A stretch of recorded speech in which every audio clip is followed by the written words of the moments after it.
You want to know what not to do in Japan? Simple answer, don't be Logan Paul. Hey everyone, I hope you're doing well and welcome back to my channel. So today's video is going to be a bit more of an informative one, and it's going to be about my wonderful favourite place in the world being Japan. And I've gotten quite a few messages in the recent weeks and months from some of you guys as you're going to be travelling to Japan, so I thought it would be helpful to make a video like this just so I can kind of like guide and direct you to one place, and it's all the information is there for you. And I just love talking about Japan in general.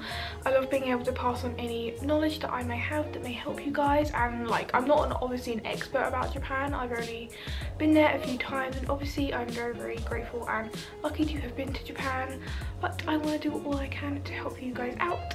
So today we are going to be covering the topic of what not to do in Japan specifically, and there is a longer list than you would think. Obviously Japan is not part of Western society and culture, so obviously their culture is very different than from what most of us are used to. So that means some things which are okay to do in, say, England or America or wherever you may live are not actually okay to do in Japan. And obviously being a foreigner, you certainly don't want to be obnoxious, and you don't want to disrespect the culture. Whether or not you do it accidentally or not, you want to do your best to obviously respect the culture and just be able to like just not make a scene.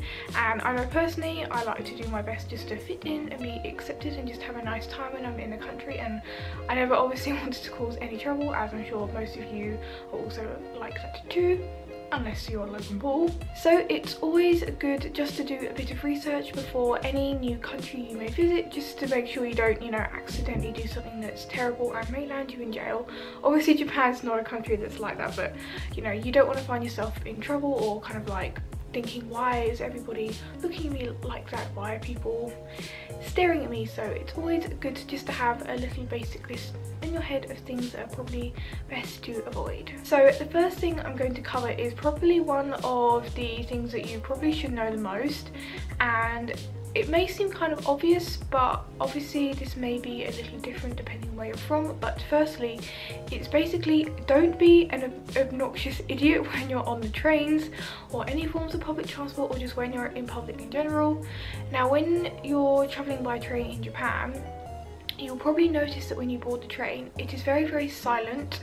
There is nobody loudly talking on their phones. They're not playing like YouTube stuff out loud or Facebook meme videos out loud. Everybody is quiet, everybody has their earphones in, they're minding their own business, and if somebody does need to talk on the phone, then they'll normally go to like the edge of a carriage, or they'll just, you know, politely say I'm on the train, and they'll wait till they get off. And the reason for this being is that it just simply makes it a far more pleasant journey for everybody who's travelling on that train. If you know trains in Japan, then you're aware that it can get very crowded, especially during rush hour, like work peak times. It's very crowded, and you don't want to have to listen to somebody else's like YouTube crap like on their phone playing super loud next to you. That's not fun at all. So it's just more a thing of courtesy, just to, you know, mind your own business, just to be quiet, and just to maybe take that call when you get off the train, just so everybody can have a nice pleasant journey. And that also goes to say for being in public, like don't make a scene, don't like shout, or you know, just don't do anything to really massively draw attention to you, or that would perhaps just kind of like disturb everybody around you. It's just more about being polite and just having courtesy for everybody around you. The next point may seem as a bit of a weird one, but it kind of follows on from the last point, and that is don't blow your nose in public. You may be surprised by this, but it is actually seen as a very rude thing to blow your nose in public. And often in Japan you'll notice, and also in other Asian countries, that sometimes people will wear like their face masks, and often they'll wear that if normally there's a few reasons for this, but the one relating to what I'm talking about is the fact that, say if you're ill, you know, you may have a bit of a snotty nose, all that good stuff, people just normally wear a face mask just to kind of cover that up. And then just, I don't know, if you get a bit of a runny nose and nobody can see, and it's just considered not a very polite thing to blow your nose in public. So if you can, try to hold it off and maybe just wait until you get to a bathroom or something like that. The next point is relating to eating out, and that is simply do not tip. Now being in the UK, tipping isn't really a massive thing that we do here. Normally you'll do it if you go to a really fancy restaurant, but tipping isn't really a big part of the culture here. I know, say in America, it's a very big part and it's all very calculated and all that stuff, but in Japan they don't do tips at all. It's actually considered not necessarily rude, but say if you're tipping at a restaurant, the owners of the restaurant find it kind of awkward and they would literally give you your money back. So just to avoid that awkwardness, just to remember to not tip. And to be honest, this is probably seen as a good thing. I know it is personally, because I find tips kind of annoying, just having to like work them out. It's a little bit stressful and it's kind of awkward if you're not seen to be tipping enough. So yes, do not tip. Another thing related to eating in Japan is do not eat and drink when you're on the go. Now, I know this may seem a bit weird considering there are like vending machines on the corner of every single street in Japan, but it's also, again, it's considered a bit of a taboo to eat and drink when you're public. And the reason for not eating and drinking when you're on the go is purely just for like courtesy and just being considerate of those around you, because you do not want to be that person who bumps into somebody else when you're in a rush and you spill like boiling hot coffee down them, ruining their shirt, ruining their morning, and just like potentially getting boiling hot water on them. That is not fun. You don't want to be that person, so it's way easier just to stand to the side by the vending machine, or just stand like on a street corner, quickly eat or drink whatever you've just bought, and then you can all be on your merry way. One other thing that you should definitely remember not to do, and I hope most of you guys don't do this anyway, is not to litter. Now, littering is definitely sometimes done out of pure laziness. You may find this a bit weird considering the fact there are not really any public bins in Japan. Like, I know the first time I went to Japan I was mystified as to why there wasn't any bins. I was like, where are the bins? There are no bins. How am I meant to put my rubbish anywhere? And it's just basically a thing where like people will just carry their rubbish around with them until they find a bin, say in a toilet, or they will recycle, because recycling is a massive thing in Japan, and I think that's probably done on purpose so it can be encouraged. And also, again, referring to the last point, because people don't really eat or drink on the go, they won't really have like, say, I don't know, a coffee cup or something, so they won't really have any rubbish like that. But yes, don't litter in Japan. Another thing not to do in Japan, which is probably the most well-known thing I would think, is not to wear your shoes indoors, especially when you're going into a traditional Japanese house or like an onsen or anything with like tatami flooring. Is you'll notice there'll be like a little entranceway, like a step down, which I think is called a genka.